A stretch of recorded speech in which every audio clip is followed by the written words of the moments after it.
सामान्यतः विधि ये कहती है कि एक बार किसी मामले में डिसीजन हो जाने के बाद न्यायालय एक बार जब निर्णय दे देता है तो पुलिस उस केस में दोबारा से चालान प्रस्तुत नहीं कर सकती है। न्यायालय के निर्णय के खिलाफ अगर आपको कोई कार्रवाई करनी है तो आपके पास ऑप्शन होता है सिर्फ अपील करने का, यानी न्यायालय के निर्णय के खिलाफ सिर्फ अपील की जा सकती है। लेकिन कुछ मामलों में ये देखा जाता है कि न्यायालय में फैसला हो जाने के बावजूद वाद की सुनवाई फिर से शुरू हो जाती है। ऐसा क्यों होता है? किस धारा और किस अधिनियम के अंतर्गत ये प्रावधान किया गया है और किसकी अनुमति से उस वाद में दोबारा से सुनवाई हो जाती है? वो वाद जो है वो निर्णय होने के बाद, यानी न्यायालय के निर्णय के बाद किसी वाद को फिर से खुलवा सकते हैं। अगर खुलवा सकते हैं तो उसके लिए सरकार की अनुमति लेना आवश्यक होती है।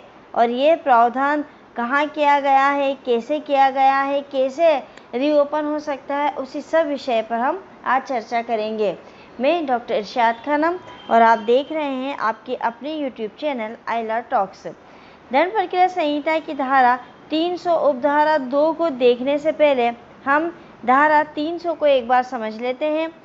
एक बार दोष सिद्ध या दोष मुक्त किए गए व्यक्ति का उसी अपराध के लिए विचारण ना किया जाना। अगर एक बार किसी व्यक्ति को न्यायालय ने दोष मुक्त कर दिया है या दोष सिद्ध कर दिया है, उसको पनिशमेंट मिल गई है, अब वो दोबारा से उसी मामले में उसकी विचारण, उसकी सुनवाई नहीं हो सकती है।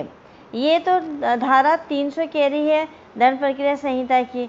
अब उसकी उपधारा 2 क्या कहती है?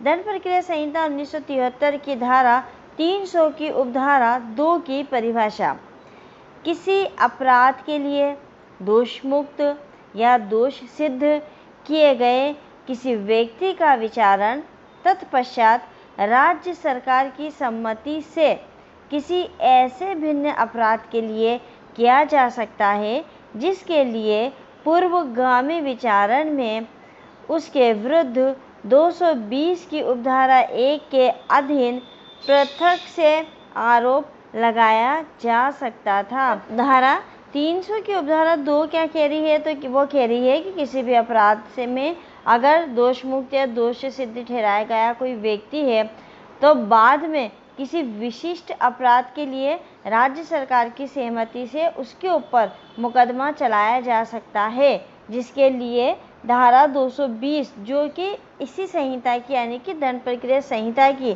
धारा 220 की उपधारा 1 के तहत पूर्व परीक्षण में उसके खिलाफ एक अलग आरोप लगाया जा सकता था। अब हम थोड़ा सा देख लेते हैं 220 की जो उपधारा 1 है वो क्या है। एक से अधिक अपराधों के लिए विचारण।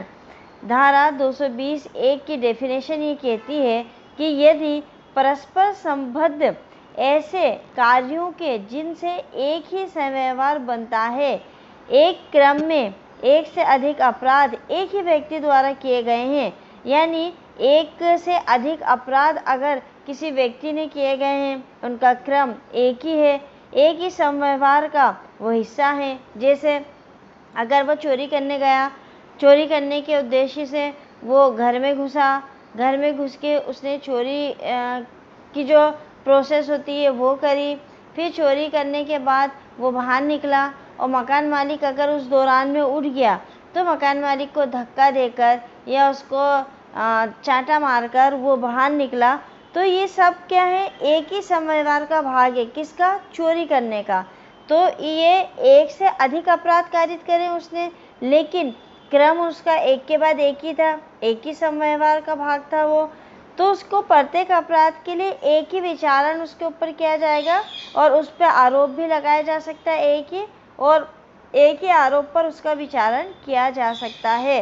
तो धारा 220 1 क्या कह रही है कि अगर किसी व्यक्ति पर दंड प्रक्रिया संहिता की धारा 220 1 के अंतर्गत अपराध का विचारण हो गया है और व्यक्ति दोष सिद्ध या दोष मुक्त कर दिया गया है, तब ऐसे अपराध का पुनः यानी कि पृथक अलग अलग विचारण के लिए राज्य सरकार की अनुमति से धारा 300 की उपधारा 2 के अधीन अपराध का पुनः न्यायालय द्वारा विचारण किया जा सकता है।